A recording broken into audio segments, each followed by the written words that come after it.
Abayyatu guyyaarraa bakka itti argamu magaalaan Bukar mana maatii Qees Eliyaasii argamna. Qees Eliyaasiin baay'een keessan beektu torban darbee uwwisa miidiyaa kan ture haasaa dastaa irratti lubni cina isaa yookaan immoo qoma isaa irratti suuraa isaa argitan sun luba Eliyaasiidha.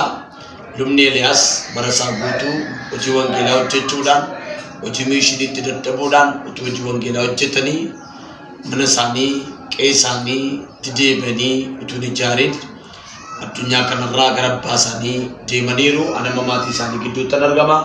Isaan ana cinatti argitan kun faarfattuu duraanii kan taate faarfattuu Eebbisee Tarrafaati.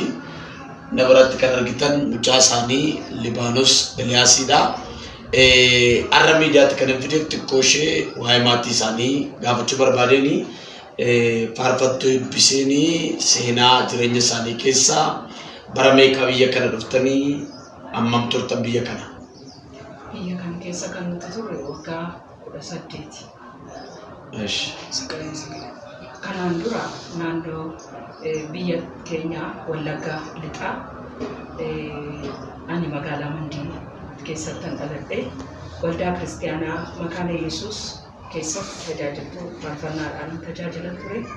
Kanaaf nama kanaa wajjin luba kanaa wajjin tajaajilu irratti wal argineetu gaa'elaa dhaabbannee sirna gaa'elaa keenya waldaa keenyatti xumuranneetu Qilxuu Harraa iddoo jedhamurraa waggaa 7 tajaajila.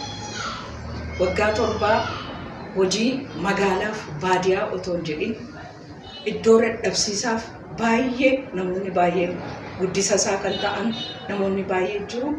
Isa kana hundumaa utuu tajaajilu waamichi gara naannoo Semeen Shawaa jedhamutti Dagaa Goraa iddoo jedhamutti hojjechaa ture jechuudha. Waggaa 7 immoo achirraa hojjechaa ture.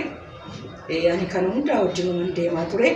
Nama ofiisaaf yaadu nama waa'ee dhala isaa waa'ee jireenya isaa yaadutti qeesiini nama hojii waaqayyoof bu'ee ba'u nama dafqa isaa xuruurfatee baay'ee dhuma tokko hojii waaqayyoof deemuudha. Waldaa baay'ee achittis ijaareera.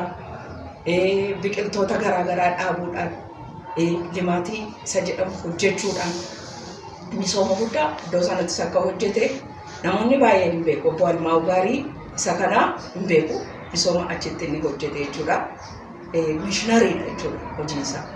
Kanaatiif addan ammoo achi waggaa 7 gaafa xumurannu asitti immoo